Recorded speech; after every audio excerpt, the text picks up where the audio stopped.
Good morning friend, मैं आशा अपने garden में आपका स्वागत करती हूँ। फ्रेंड, आप लोग कैसे हैं? आज अपनी वीडियो की शुरुआत इस प्यारे से गुड़हल के फूलों से कर रही हूँ फ्रेंड।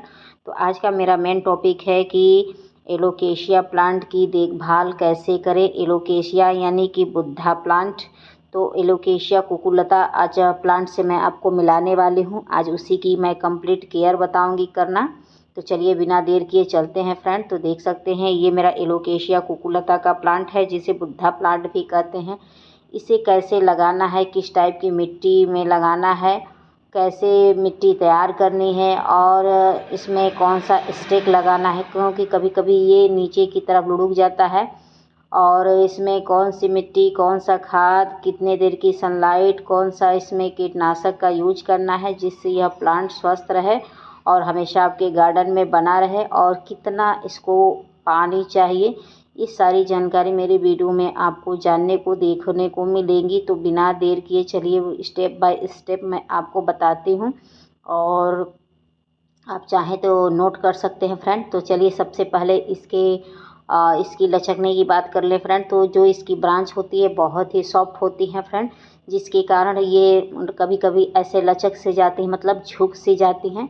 तो उसके लिए आप चाहें तो जैसे ये गोल वाला मैंने ग्रिल लगाया है, तो आप भी गोल वाला ग्रिल लगा देंगे तो ये ज़मीन को टच नहीं करेंगी, उसी पर लटकी रहेंगी तो बहुत अच्छी लगेंगी, खूबसूरत लगेंगी। तो मैंने भी लगाया है, तो आप भी लगा सकते हैं, क्योंकि जो इसकी ब्रांच होती है बहुत ही सॉफ्ट होती है, और जब पानी का इस पर प्रेशर पड़ता है तो और ज़मीन को टच हो जाती है, क्योंकि सॉफ्ट ब्रांच के कारण ये थोड़ा झुकने में इनको ज़्यादा आसानी हो जाती है। तो थोड़ा सा आप इसको सपोर्ट दे सकते हैं फ्रेंड। बात कर लें कि इसको मतलब कितने देर की सनलाइट पसंद है फ्रेंड। तो इसको देखिए फ्रेंड, इसको ज़्यादा सनलाइट नहीं पसंद होती है, इसको लो सनलाइट पसंद है। मतलब सुबह की जो छनी वाली धूप आती है 1 घंटे या 2 घंटे वाली सनलाइट, वही इसको बहुत पसंद है। तो आप इसको चिलचिलाती धूप से बचाइएगा। अगर आपके घर पर धूप नहीं आती है तो आप इस प्लांट को ज़रूर लगाइए, क्योंकि यह लो मेंटेनेंस प्लांट होता है। इसको कम धूप में और कम देखभाल में आसानी से आप अपने गार्डन में इसको रख सकते हैं।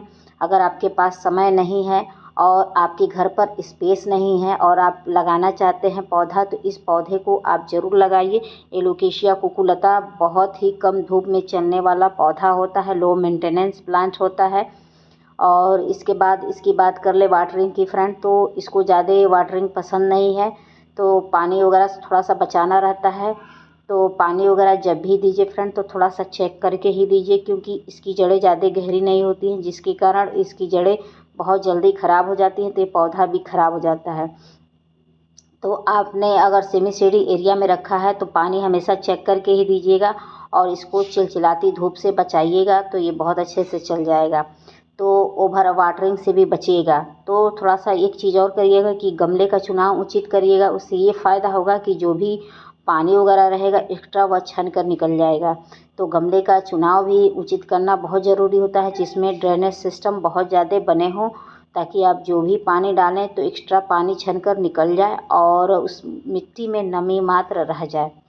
तो बात कर ले फ्रेंड को इसको कौन से कीड़ों का अटैक ज़्यादा होता है। तो इसमें मिली बग होती है, मिली बग एक वाइट आती है, उसका अटैक हो जाता है। नहीं तो ये रेड मकड़ी का अटैक हो जाता है। रेड मकड़ी का अटैक से कैसे पहचाने कि इस प्लांट पर रेड मकड़ी का अटैक हो चुका है। तो जो ये पत्तियाँ दिख रही हैं, पत्तियाँ का जो कलर है बिल्कुल लाइट हो जाएगा। ऐसा लगेगा कि जैसे इस पत्तियों का रस किसी ने चूस लिया है, और ये प्लांट की जो पत्तियां हैं ये हल्की कलर की हो जाएंगी। और पीछे पत्तियों को उलाट कर देखिएगा तो छोटी छोटी एकदम बारीक मतलब बारीक धूल मिट्टी की तरह आपको दिखेंगी, पत्तियों के पीछे चिपकी पड़ी रहती है, तो जिसके कारण पत्तियां खराब हो जाती हैं, पौधा सूखने के चांसेस बढ़ जाते हैं।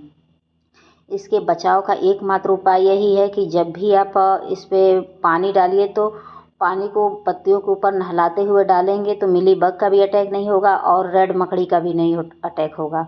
तो कौन सा पानी डालना है, ठंडे पानी से जब इसको नहलाएंगे, रेगुलर नहलाते हुए पानी डालेंगे, तो ये फ़ायदा होगा कि किसी भी कीड़े मकोड़े का अटैक नहीं होगा। अगर आपके प्लांट पर ज़्यादा अटैक हो गया है तो एक काम कर सकते हैं कि 1 चम्मच फंगिसाइड और 1 चम्मच के करीब नीम ऑयल लेकर और इस प्लांट पर महीने में 2 या 3 बार स्प्रे कर दीजिए। अगर हो गया है तो नहीं हुआ तो घबराने की ज़रूरत नहीं है। आप रेगुलर बेसिस पे इसको नहलाते हुए पानी देंगे तो किसी भी मकड़ी का, किसी भी मीलीबग का अटैक नहीं होगा। रेड मकड़ी रेड दिखाई देगी, अब मीलीबग वाइट वाइट दिखती हैं, जिसमें गद्देदार होती हैं, रेशेदार होती हैं, वाइट वाइट चिपकी पड़ी रहती हैं, जो पत्तियों का रस चूस लेती हैं। ये दोनों पत्तियों का रस चूसने का काम करते हैं, जिसके कारण पौधा अचानक से सूख जाता है और आपको पता भी नहीं चल पाता है। वो अक्सर ब्रांच की और पत्तियों का रस चूसने का काम करती है। तो उससे बचाव यही है कि जब भी आप वाटरिंग वगैरह करिए तो पत्तियों को जब नहला देंगे तो किसी भी कीड़े मकोड़े का अटैक नहीं होगा। उसके बाद क्या करना है कि इसकी मिट्टी कैसे तैयार करनी है। देखिए, प्लांट लगाने मात्र से नहीं होता है। अगर आप प्लांट लगा रहे हैं, उसकी मिट्टी अगर अच्छी तैयार नहीं होगी तो चाहे जैसे भी आप उसकी केयर कर लीजिए, वह प्लांट सक्सेस नहीं होगा। तो उसमें मिट्टी की मुख्य भूमिका होती है। तो मिट्टी तैयार करने के लिए एक अच्छी वेल ड्रेन मिट्टी तैयार करिएगा। अब ये पूछिएगा कि वेल ड्रेन मिट्टी होती क्या है। वेल ड्रेन मिट्टी उसे कहते हैं जिसमें आप पानी डालिए और पानी छनकर निकल जाए, उसे एक वेल ड्रेन मिट्टी कहते हैं। तो उसे तैयार करने के लिए क्या क्या सामग्री लगेगी, तो चलिए वो भी बता देते हैं फ्रेंड। तो वेल ड्रेन मिट्टी तैयार करने के लिए आप नॉर्मल गार्डन की मिट्टी ले लीजिएगा, उसमें धान की भूसी ले लीजिएगा, उसमें चाहे तो आप कोकोपीट ले लीजिएगा।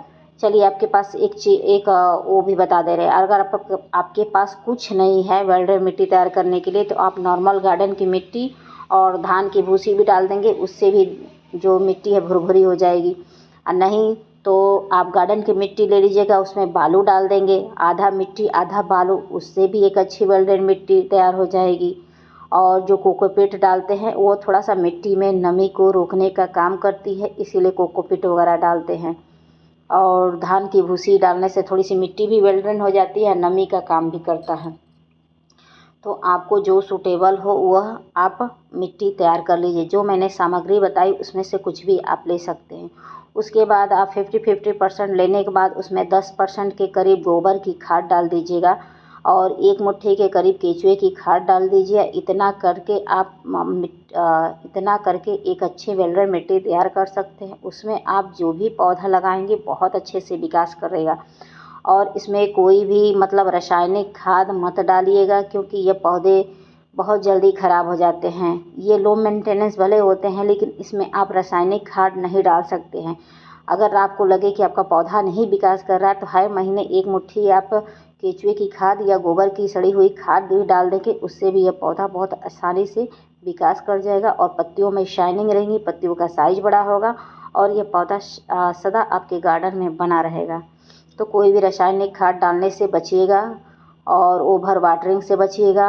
इसको चिलचिलाती धूप से बचाइएगा और गमले का चुनाव अच्छा करिएगा जिसमें ड्रेनेज सिस्टम अच्छा हो। इतना अगर आप कर लेंगे तो यह आपके गार्डन से कभी जाने का नाम नहीं लेगा। तो इसको देखिए फ्रेंड, अलग अलग नामों से भी जाना जाता है। एलोकेशिया कुकुलता भी कहते हैं, बुद्धा भी कहते हैं और अलग अलग नामों से जाना जाता है। मुझे हर नाम नहीं पता है फ्रेंड। तो वीडियो पसंद आए तो please like, subscribe, comment and share.